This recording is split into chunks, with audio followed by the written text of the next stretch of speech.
Maria de Los Angeles Fernandes Abade, nasceu em Madrid, na Espanha, em 30 de julho de 1924. A atriz ficou popularmente conhecida como Angelines Fernandes. Quando a Guerra Civil Espanhola teve início, em 17 de julho de 1936, Angelines estava prestes a completar 14 anos.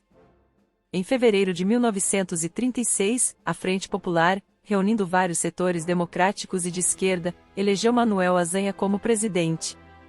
Pouco tempo após as eleições, o exército, sob a liderança do general Francisco Franco, se rebelou contra o novo governo. Após uma tentativa de golpe, iniciou-se uma guerra civil. Embora os golpistas tenham obtido o controle de algumas regiões, várias cidades importantes, incluindo Madrid e Barcelona, mantiveram-se leais ao governo. A Espanha encontrava-se dividida política e militarmente. As forças nacionalistas receberam munições, soldados e apoio aéreo da Alemanha e da Itália, que usavam a Espanha como centro de experimentação de suas novas armas. Do outro lado, estavam as forças populares e democráticas. Essas recebiam um pequeno apoio da União Soviética e das Brigadas Internacionais, que eram formadas por voluntários de outros países. A Guerra Civil Espanhola tornou-se muito mais que uma simples luta pelo controle do governo de um país. Pela primeira vez, as duas grandes correntes políticas do século XX, o fascismo e o socialismo, se enfrentavam no campo de batalha. Desta maneira, a guerra ganhou o significado de combate entre o fascismo e a democracia. Além disso, os nazis experimentaram várias táticas militares na Espanha. Por isso, muitos historiadores apontam que a Guerra Civil Espanhola foi um ensaio para a Segunda Guerra Mundial. O Reino Unido, a França e os Estados Unidos reconheciam a legitimidade do governo republicano, mas seguiram uma política oficial de não intervenção no conflito. Os nacionalistas ocuparam a maior parte da costa norte da Espanha e cercaram Madrid, ao longo de 1937. No dia 26 de abril de 1937 ocorreu uma das maiores tragédias da guerra. O povoado de Guernica, localizado no País Basco, foi completamente destruído pelo bombardeio de aviões da Legião Condor, que foram enviados pela Alemanha para auxiliar as forças de Franco. Meses antes, o governo republicano havia pedido a Pablo Picasso que fizesse um quadro para o pavilhão espanhol na Exposição Universal, em Paris. O artista estava trabalhando nos esboços, quando ficou sabendo sobre o bombardeio da cidade de Guernica. Então resolveu criar uma obra que retratasse o episódio. A obra de Picasso retratando os horrores da guerra, se tornou mundialmente conhecida. Depois de grande parte da Catalunha ter sido capturada entre 1938 e 1939, e com as cidades de Barcelona e Madrid isoladas, a posição militar republicana tornou-se insustentável. Franco declarou a vitória e o seu regime foi reconhecido pelo Reino Unido e pela França.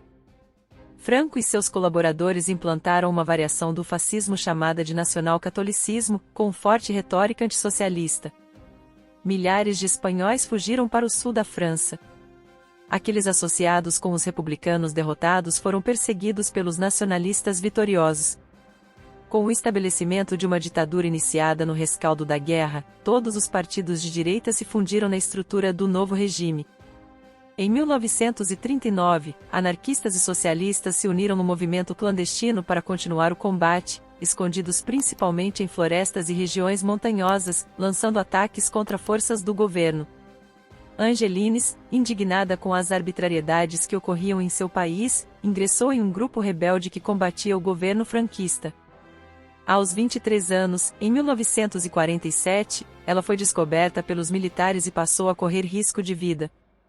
Foi quando então tomou a difícil decisão de exilar-se no exterior. Nessa época ela já trabalhava como atriz em Madrid, além de já ser mãe de Paloma Fernandes, sua única filha. Após passar por Cuba, a jovem migrou para o México ainda em 1947. Lá encontrou com um ator espanhol radicado no México, Ángel Garaça, também refugiado. Para ajudar a compatriota, ele arranjou-lhe um pequeno papel como atriz em uma peça no Teatro Fábregas, onde ela se destacou e no ano seguinte já atuava como protagonista da peça. Pouco depois, foi contratada pela rede de televisão cubana, vivendo durante um breve período em Havana. Angelines retornou definitivamente ao México em 1950, onde começou a trabalhar como radioatriz.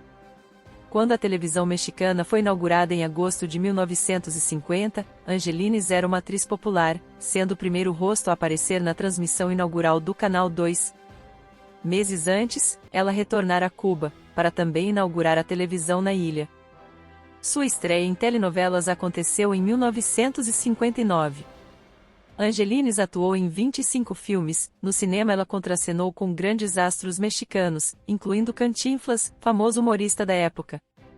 Em 1971, a atriz trabalhou com Ramon Valdez, ator que deu vida ao seu Madruga. Posteriormente eles se tornaram grandes amigos.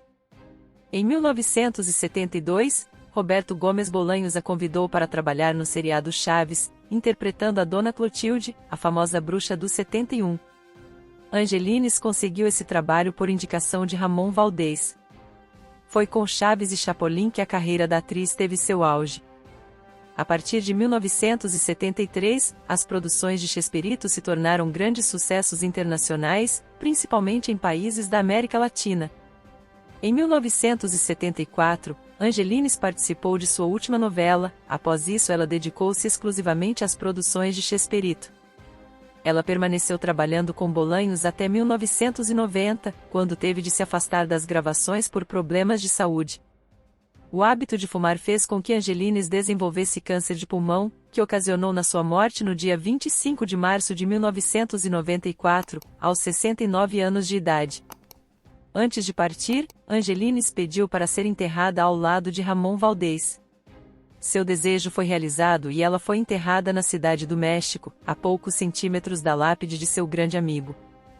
Sobre seu papel no programa, sua filha Paloma certa vez declarou: abre aspas. Ela sempre teve muito respeito por Roberto Bolanhos. E assim era feliz. No início, fazer os outros rirem lhe custava, porque era atriz dramática e não tinha nada a ver com a comédia. As crianças na vida real sempre a imaginaram como uma bruxa de verdade, e quando saíamos para fazer compras ou levávamos nosso cachorrinho para passear, os meninos gritavam: aí vem a bruxa. E minha mãe se chateava. Comentava comigo que se sentia triste porque ninguém queria ficar perto dela, tinham medo.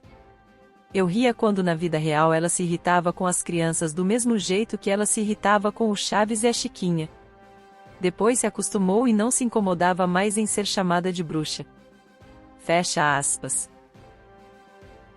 Se gostou de nosso conteúdo e deseja contribuir com o nosso trabalho, você pode fazer uma doação através do botão Valeu, que tem formato de coração e fica abaixo do vídeo, assim ajudará no crescimento e melhoria de nosso canal.